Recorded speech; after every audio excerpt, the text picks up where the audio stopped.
નમસ્કાર દર્શક મિત્રો, વિસાવદરના યુવાન અને બોલકા ધારાસભ્ય ગોપાલભાઈ ઇટાલિયા આજે આપણી સાથે છે. રાજ્ય સરકાર આજકાલ અખતરાઓ ઉપર ચાલે છે અને એ અખતરાઓથી ઉભા થતા ખતરાઓ વિશે સાવ અજાણ હોય છે. આવો જ એક અખતરો રાજ્ય સરકાર કરવા જઈ રહી છે અને એ અખતરો છે કે કોઈ માણસો, કોઈ બે એક યુવક અને યુવતી ભાગીને લગ્ન કરે, એટલે પ્રેમ લગ્ન કરે ને મા બાપની મંજૂરી સ્વાભાવિક રીતે ના હોય, ત્યારે હવે સરકાર એને અટકાવવા માંગે છે. કેમ? તો સરકારને ચિંતા થાય છે કે આમાં ક્યાંક લવ જેહાદ ના થઈ જાય. એટલે આ સરકાર, ચિંતાઓ ઉપર ચાલતી સરકાર, અનુમાનો ઉપર ચાલતી સરકાર, અવધારણાઓ ઉપર ચાલતી સરકાર, જેના એકે એક કાયદાનો દુરુપયોગ થાય છે એવી સરકાર, અને ભૂતકાળમાં અનેક કાયદાઓ, મારે નામ નથી દેવા, પણ કયા કાયદાઓનો ક્યાં દુરુપયોગ થયો છે સરકારને સુપેરે ખબર છે. ત્યારે હવે આ એક નવો અખતરો કરીને ગુજરાતની પ્રજા ઉપર આતંકનો કોરડો વીંજવા જઈ રહેલી ભૂપેન્દ્રભાઈ પટેલની આ સરકાર, અને પાછા ભૂપેન્દ્રભાઈ પટેલ કેવા મૃદુ ભૂપેન્દ્રભાઈ પટેલની આ સરકાર, એ મક્કમતાપૂર્વક એક કુવામાં દીવો લઈને કૂદવા માટે આગળ વધી રહી છે એવું દેખાય છે. ત્યારે આપણે ગોપાલભાઈને પૂછીશું કે ગોપાલભાઈ, હવે વિધાનસભા ચાલુ થઈ છે અને એક કાયદો આવવાનો છે કે લગ્ન ભાગીને કોઈ કરવા મા બાપની સંમતિ ના હોય તો એના માટે એક પ્રક્રિયા તમારે માંથી પસાર થવાનો. શું કેવું છે આપને? આ કાયદો ઘડનારાઓમાં ને એક શું? ગઈકાલે હું ગૃહમાં બેઠો હતો વિધાનસભામાં, અને વિધાનસભાના નિયમ 44 પ્રમાણે મંત્રીશ્રીનું નિવેદન આવ્યું અને નાયબ મુખ્યમંત્રીએ નિવેદન કર્યું કે સરકાર હવે લગ્ન નોંધણી અધિનિયમની અંદર સુધારો કરવા ઈચ્છે છે. અને એ પછી બધી પાર્ટીના એક એક ધારાસભ્યને તક મળી એ નિવેદન ઉપર પોતાનો અભિપ્રાય વ્યક્ત કરવાની. અને પછી મંત્રીએ બહાર આવીને પ્રેસ કોન્ફરન્સમાં કીધું કે ભાઈ, સરકાર લગ્ન નોંધણી અધિનિયમમાં આવા પ્રકારના સુધારાઓ કરવા માંગે છે. એટલે પ્રાઇમરી રીતે, પ્રાથમિક રીતે અમે, અમારી પાર્ટી કે હું, અમે બધા એમાં સંમત છીએ કે નહીં, આ વસ્તુ સમાજનો પ્રશ્ન તો છે જ. કેમ કે વિધાનસભા હંમેશા લોકોના પ્રશ્નોનું નિરાકરણ લાવવા માટે જ બનેલી છે. સમાજને એમ લાગે છે, લોકોના બહોળા વર્ગને એવું લાગે છે કે સમાજમાં કોઈ નવા પ્રકારની સમસ્યા જન્મી છે, તો એ સમસ્યા સમાજના માધ્યમથી સરકાર સુધી પહોંચે અને સરકારે સમસ્યાના નિરાકરણ માટે બિલ કે કાયદો કે વિધેયક લઈ આવે.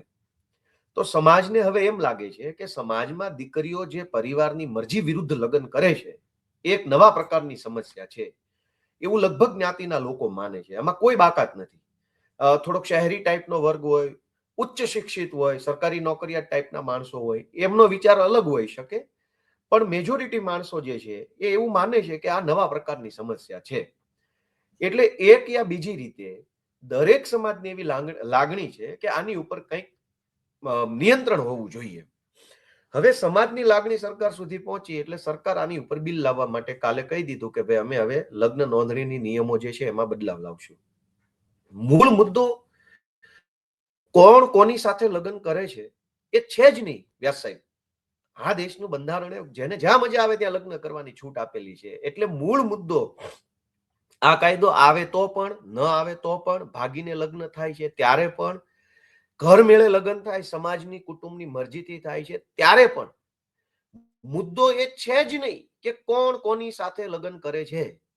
મુદ્દો એ છે કે કોણ કેવા વ્યક્તિ સાથે લગ્ન કરે છે. કેવા મતલબ કેવું ભણેલા, કેવું ગણેલા, કેવું કમાતા, કેવી આદત વાળા, કેવા વિઝન વાળા, કેવું મહેનતી, કેવું આળસી, કેવું વ્યસની, કેવું નિર્વ્યસની, કેવા પ્રકારનો ઉછેર ધરાવતા.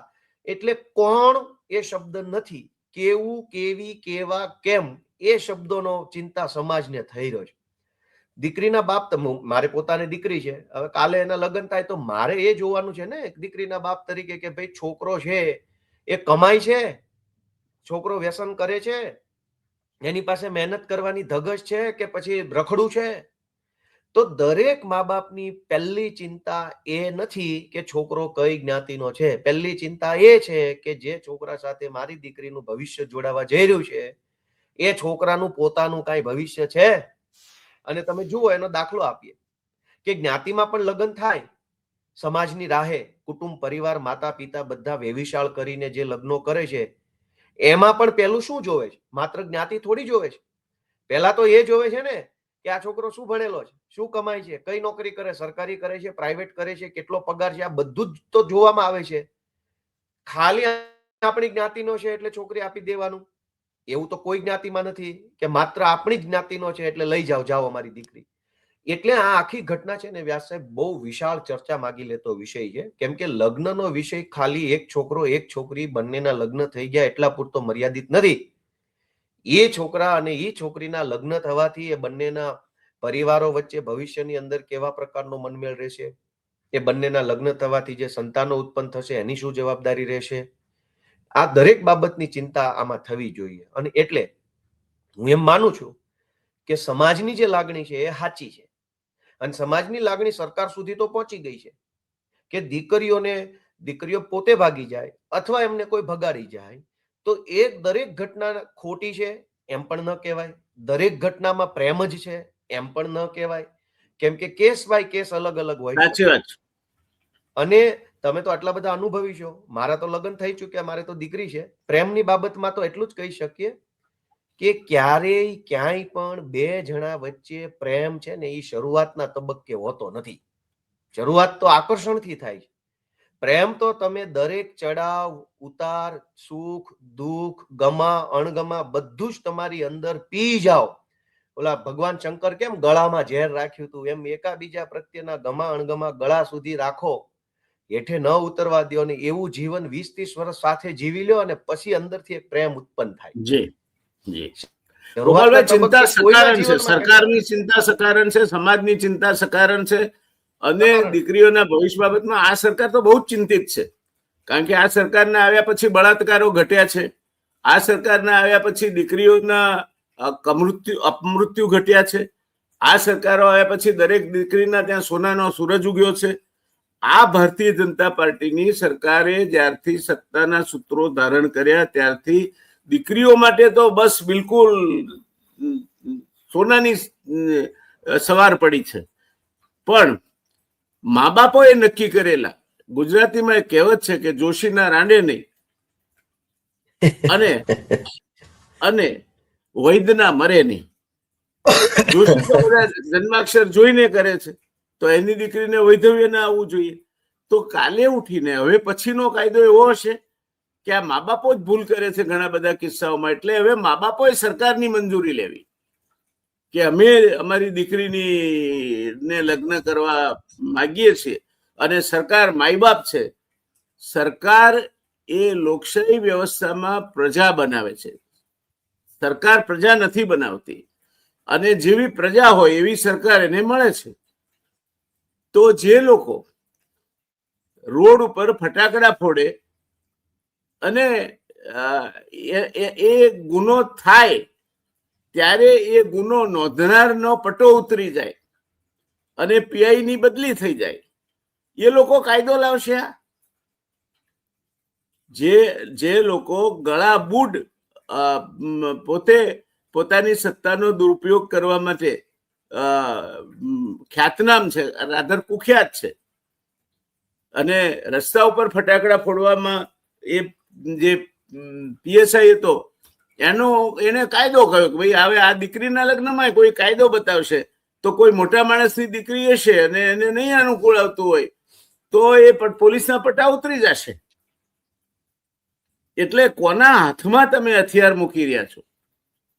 એક એવા તંત્રના હાથમાં જે બદનામ છે, જે લાંચિયું છે, જે કુમતીથી ચાલે છે, જેને દોરનારા ખુદ ગુનેગારો છે, જેમનો ગુનાહિત ઇતિહાસ છે, એ સરકાર, એના હાથમાં તમે આ સત્તા મૂકી રહ્યા છો, વાંદરાના હાથમાં નિસરણી આપી રહ્યા છો. શું કરવા જઈ રહ્યા છો તમે? એનું કદાચ શાંત ચિત્તે તમે વિચાર કરશો તો બહુ દૂર ના જશો. આ એક સુરતનો ફટાકડા વાળો બનાવ તમે જરા, હમણાં જામખંભાળિયામાં એસઆર કંપનીનો એક પ્રોજેક્ટ આવે છે, એના પબ્લિક હિયરિંગમાં એનાથી અસરગ્રસ્ત માણસ પોતાની વાત કેવા ઉભો થયો, કલેક્ટરે કહ્યું લઈ જવા અહીંથી. કલેક્ટર માઇક બંધ કરી દે છે. કાયદો તો એ સારો છે. પબ્લિક હિયરિંગ નો કાયદો ખરાબ છે? ના, કાયદો તો એ સારો છે. ત્યારે કાયદો કોના હાથમાં છે, તમે કોના હાથમાં મૂકવા જઈ રહ્યા છો? તમે જેની ભરપેટ નિંદા કરો છો, અને હું એમાં તમારી સાથે છું કે અત્યારે સરકારી તંત્ર, એક શ્લોક છે ગોપાલભાઈ, કુગ્રામ વાસ કુજરસ્ય સેવા કુભોજનમ ક્રોધ મતિષ્ઠ ભાર્યા. આ બધા જીવતા બળવાના લક્ષણો છે. પણ એવો બીજો એક શ્લોક છે કે મર્કટસ્ય સુરાપાનમ પશ્ચાત વૃશ્ચિક દંશનમ તત્રાપી ભૂત સંચાર. આ વાંદરાને દારૂ પાવ, પછી ત્યાં એને વીંછી કરડે ને પછી ભૂત આવે. એ સત્તાના હાથમાં તમે આ કાયદાઓ મૂકવા જઈ રહ્યા છો. તમને લાગે છે કે તમે આ હથિયાર, અણુશસ્ત્રો એ ઈરાનના હાથમાં ન આવે એ હાટું અમેરિકા કેટલું પાક સાપ દામન છે એ ખબર છે આપણને.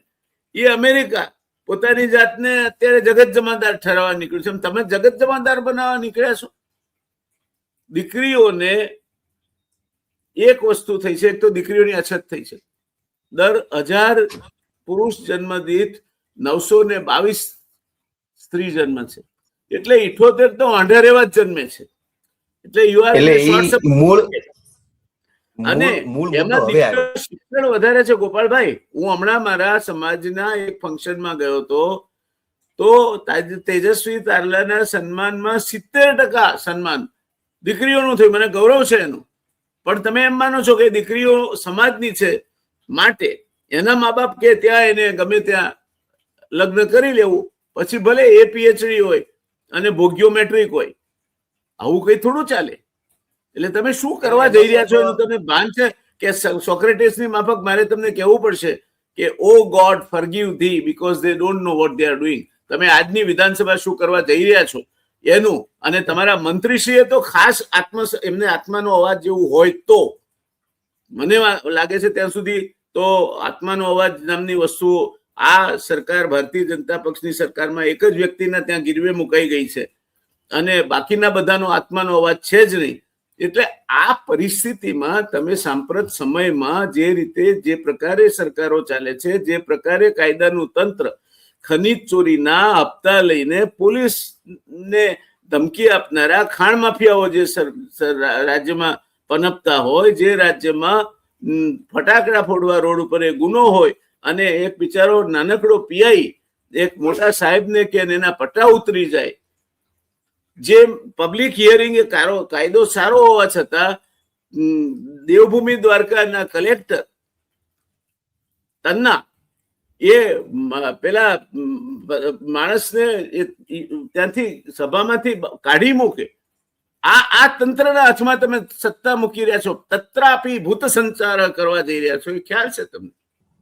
એમાં સાહેબ બે જ વિચારો સમજવા જેવા છે કે કોઈ સ્ત્રી અને કોઈ પુરુષ, છોકરો કે છોકરી જેને આપણે કહીએ, એ બંને લગ્ન કરે છે એટલે વાત લગ્ન પૂરતી મર્યાદિત નથી. કેમ કે માત્ર અમદાવાદના રિવરફ્રન્ટ ઉપર બેસીને કે સરકારી બગીચામાં બેસી અને છાંયડે બેસીને અરિજીત સિંહના ગીતો સાંભળીએ અને જે પ્રેમની વાઇબ્રન્ટ ફિલિંગ આવે કે અદ્ભુત પ્રેમ છે, તો એ પ્રેમથી કે અરિજીત સિંહના ગીતો સાંભળવાથી ઉદ્ભવતી લાગણીઓથી કે આખું જીવન નીકળતું નથી. એમાં ખાવાનું જોઈએ, ભૌતિક સુખ સુવિધાઓ જોઈએ, સમયે સમયે બધી ઈચ્છા અપેક્ષાઓ થાય એ પૂરી કરવા જોઈએ. અને એ વખતે સ્ત્રી અને પુરુષ બંને પુરુષાર્થ કરવો પડે છે. જોકે આપણી સમાજ વ્યવસ્થા એવી છે કે કમાવાની જવાબદારી પુરુષ ઉપર નાખવામાં આવી છે, ઘર પરિવારનું પાલન પોષણ કરવાની જવાબદારી સ્ત્રી ઉપર છે, અઘોષિત. અને એમ સમજીએ તો જ્યારે બંને લગ્ન કરે છે ત્યારે બહુ કુમળી ઉંમર હોય છે, અને એમાંય તે સમાજનું કન્સેન્ટ નથી, એમાં સમાજનો સૂર નથી. આ બંને છોકરા છોકરીએ લગ્ન કર્યા, એમાં સમાજનો કોઈ સૂર જ નથી. ધારો કે ન કરે નારાયણ, અને એ લગ્નની અંદર ભવિષ્યમાં કોઈ તકલીફ ઊભી થઈ તો એનો મધ્યસ્થી કોણ? અત્યારે સમાજ આ પ્રકારની તકલીફો થાય છે તો મધ્યસ્થી થઈને ઉકેલ કાઢી આપે છે. સમાજના આગેવાનો જ આ કાયદાઓ નથી પાડતા. સમૂહ લગ્ન કરવા સમાજના આગેવાનો ન કરે. અમારામાં સમૂહ જનોએ આપવી, સમાજના આગેવાનોના છોકરાઓને સમાજ સમૂહ નથી અપાતી. એટલે પરિવાર જ્યારે લગ્નની અંદર સામેલ થયો હોય, લગ્ન કરવાના નિર્ણયની અંદર છોકરા છોકરીની પસંદગીમાં પરિવાર જ્યારે સામેલ હોય અને પાછળથી કોઈ સમસ્યા આવે તો પરિવાર એ સમસ્યામાં મધ્યસ્થી બનતો હોય. સમાજ એટલે પરિવાર, વાસ્તવિક રીતે તો પરિવાર કઈ સમાજમાં સંખ્યા બહુ મોટી હોય. સાહેબ, પડ્યું પાન્યું નિભાવી લો કહેવામાં આવે છે. સમાજની લાગણી સાચી છે, રસ્તો ખોટો છે. આ ખાખી વર્દીના હાથમાં સત્તા આપવા જઈ રહ્યા છો તમે. સમાજની લાગણી સાચી છે કે દીકરી સુખી થાય, અપરિપક્વ નિર્ણય ન લે, એ બધા સાથે સંમત, પણ આ રસ્તો ખોટો છે. સરકાર શું કરવાની? તમારા દીકરા દીકરીને તમે ન જાળવી શકો તો સરકાર જાળવશે. એમ જેના પોતાના દીકરા દીકરીઓના ઠેકાણા નથી, કોકના દીકરાને મધરાતે પ્લેનમાંથી દારૂ ઢીંચેલી હાલતમાં ઉતારી મૂકવા પડે છે. એ સરકાર. કેટલા દાખલા જોઈએ તમને? જે આખા જિલ્લાના રેશનિંગ કાર્ડ લઈને રેશનિંગ કાર્ડ નું અનાજ વેચી મારે છે, એ સરકાર. જેના પોતાના ગઈકાલનો અઠવાડિયા પહેલાનો દાખલો છે, એક માનનીય ધારાસભ્યશ્રીના પોતાની જમીન એ એકાએક જે લિસ્ટ છે એમાંથી છૂટી થઈ જાય છે જેથી વેચી શકે. એ સરકાર. જમીન પેલી ટ્રાન્સમિશન લાઈનો. હા, આ સરકાર અને એ સરકારના હાથમાં આપણે સત્તા મૂકવા જઈ રહ્યા છે. સાહેબ, એની ઇજ્જત કેટલી છે બહાર, એ તો પૂછો જરા. અમે તો જાણીએ છીએ બહાર ને અંદર બે જગ્યાએ શું છે, પણ હવે અમે તો બોલીએ તો અમારું કોઈ સાંભળવા તૈયાર નથી. હા, હવે વાત કઈ પણ છતાં બોલો સાહેબ. નહીં આજે બોલો તો ઇતિહાસ તમને માફ નહીં કરે. સમાજની હું કોઈ જ એમાં ટીકા નથી કરવા માંગતો. સમાજની ચિંતા સકારણ છે. દરેક સમાજને પોતાના સંતાનોની ચિંતા હોય, ખાસ કરીને દીકરીની વિશેષ હોય. પણ કોના હાથમાં સરકાર આપે? તમે કોને રખવાળી આપો છો સાહેબ? ચોરો કી રખવાલી હોય એવી એક કહેવત છે, અને એને કહો કે તું જોજે, હા ભાઈ, અહીં કઈ કશું થાય નહીં. દેશી ભાષામાં દૂધનું ધ્યાન રાખવાની જવાબદારી બિલાડીને આલો છો તમે. એટલે આ કાયદો એના મૂળ એના સૂર સાથે, એના હાથ સાથે સંમત થઈ શકાય, એની ચિંતાના હાથ સાથે, કાયદાના નહીં. કાયદાથી આવી કોઈ સત્તા સરકારના હાથમાં ન મુકાય. અને એ સરકારના પ્રતિનિધિઓ શું કરે છે સાહેબ, એના મેં તમને આટલા અડધો ડઝન દાખલા આપ્યા. સાહેબ, આ તો બોલાય નહીં. ખાલી ગુજરાતની વિધાનસભામાં વિવિધ પાર્ટીઓના અને ખાસ કરીને ભાજપના ધારાસભ્યો ઉભા થઈને શું બોલે છે, એ જો ગુજરાતની જનતા ખાલી 10 દિવસ સાંભળી લે ને, એટલે બીજી વખત બીજેપી નું નામું નખાઈ જાય એમ છે. એક પણ ધારાસભ્યને ભગવાન સોગન જો કઈ બોલતા આવડતું હોય તો, અને એવી જ વાત હોય કે આવડે છે બોલતા, તો કરો વિધાનસભા લાઈવ ગુજરાતને. અરે સાહેબ, આ ધારાસભ્યો ભાષણ કરે છે કે અમુક માનનીય 100 અમારા શીર્ષસ્થ નેતા, એમના અથાગ પરિશ્રમ, એમની મહેનત, એમની બુદ્ધિ, એમની રાષ્ટ્રભક્તિ ના કારણે એ જયારે ગુજરાતમાં સત્તા પર આવ્યા ત્યારે ગુજરાતની વસ્તી 6 કરોડ હતી, અત્યારે 7.5 કરોડ થઈ છે. હવે એમના પરિશ્રમના કારણે એમણે પરિશ્રમ કરીને તો એકેનો ઉમેરો નથી કર્યો.